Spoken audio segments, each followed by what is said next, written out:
जय श्री श्याम, राधे राधे। मैं हूँ अरुणा, बिंद क्षेत्र से, और मेरे छोटे से ब्लॉग में आप सबका स्वागत है। और आज ब्लॉग की शुरुआत हम अपने किचन के साथ कर रहे हैं। और आज आषाढ़ महीने के शुक्ल पक्ष की शनिवार का दिन है। तो आप लोगों को हम बताएंगे कि हमारे यहाँ बिंद क्षेत्र में कौन सी परंपरा आषाढ़ के महीने में होती है। और इधर हम खाना बना लिए हैं। हमारी सब्जी बन गई है, दाल चावल बन गए हैं, रोटी बस बनाना बाकी है। और इसके बाद हम फिर से नहाएंगे और सबके साथ हाथ बटाएंगे। तो नहाकर हम फिर से हो गए हाजिर। हम एक बार पहले नहाए थे और दोबारा फिर से नहाए हैं। एक बार नहाकर खाना बनाए थे क्योंकि हमारे घर में सबको जाना है अपने काम पर। वो सब लौट करके जब आएंगे तो अपना अपना प्रसाद शाम को खाएंगे, इसलिए हम नहाकर पहले खाना बनाए हैं और अब फिर से नहाए हैं। अब सबके साथ हाथ बटाएंगे और चलिए दिखाते हैं जहाँ हमारे भगवान दुल्हा बाबा हैं। तो चलिए। तो इस कमरे में दुल्हा बाबा रहते हैं। हमारे यहाँ तो दुल्हा बाबा बोलते हैं, कुछ जगह बाबा साहब बोलते हैं। और हमारे बिंद क्षेत्र में जो भी है, तो हमारा मायका भी है, बिंद क्षेत्र में ससुराल भी है। तो हमारे ससुराल में दुल्हा बाबा बोलते हैं, लेकिन हमारे मायके में जो है तो बाबा साहब बोलते हैं। और इन्हीं के अंदर हैं हमारी सास। हमारे यहाँ ताला बंद करी हैं। सास सास होती हैं, समझ सकते हैं, ताला बंद करना उनका नियम है। लेकिन आज की जो सासें हैं वो नहीं बंद करती हैं। और इधर ये चूल्हा रखा हुआ है। यहाँ फर्श फुट जाएगा इसलिए ये चूल्हा रखा हुआ है। और ये कढ़ाई रखी है, ये लकड़ी कंडा, ये सारे सामान सब धो धो के रखे हैं। आज यहाँ छुआछूत कुछ भी नहीं होगा।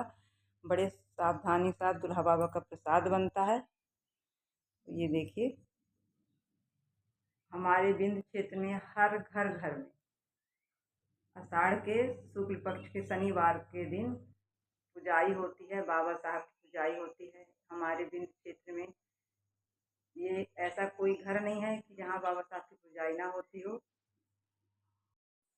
ये चक्की से आटा पीस करके आया है और गेहूं बिना धोया हुआ है।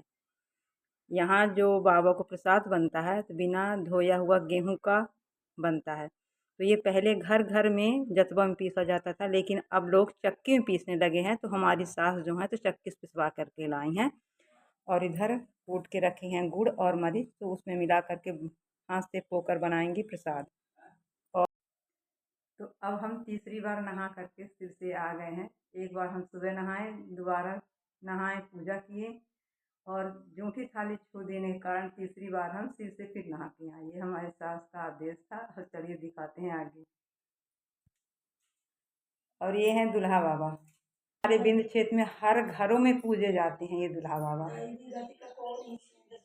चाहे वो क्षत्रिय हो, चाहे ब्राह्मण हो, चाहे वो गुप्ता हो, चाहे वो किसी भी कास्ट का हो, लेकिन घर घर पूजे जाते हैं दुल्हा बाबा हमारे बिंद क्षेत्र में। और होते हैं वो यहाँ पुताई करते हैं। तो अभी यहाँ पुताई बाकी है। अब पुताई करने के बाद यहाँ बनेगा ये प्रसाद। ये आटा चल गया है, ये है आटा, अभी मिला करके साना जाएगा। ये है प्रसाद। ये दुल्हा बाबा है, ये हवन किए हैं, तो पूजा होती है। अब ये प्रसाद सबको अंदर ही मिलेगा, सब कोई अंदर ही खाएंगे, बाहर ये प्रसाद नहीं जाता है। तो ये थी हमारे बिंद क्षेत्र की रीति रिवाज। और आप लोग मेरी वीडियो कहाँ कहाँ से देख रहे हैं और किन किन लोगों के गांव में ये रीति रिवाज चलता है, कमेंट करके बताइएगा। और यदि मेरी वीडियो आप सबको अच्छी लगी होगी तो लाइक सब्सक्राइब करना नहीं भूलेगा। मिलते हैं अगले नेक्स्ट वीडियो में। जय श्री श्याम, राधे राधे। और यहाँ धुआं के कारण इस प्रकार से दिख रहे हैं।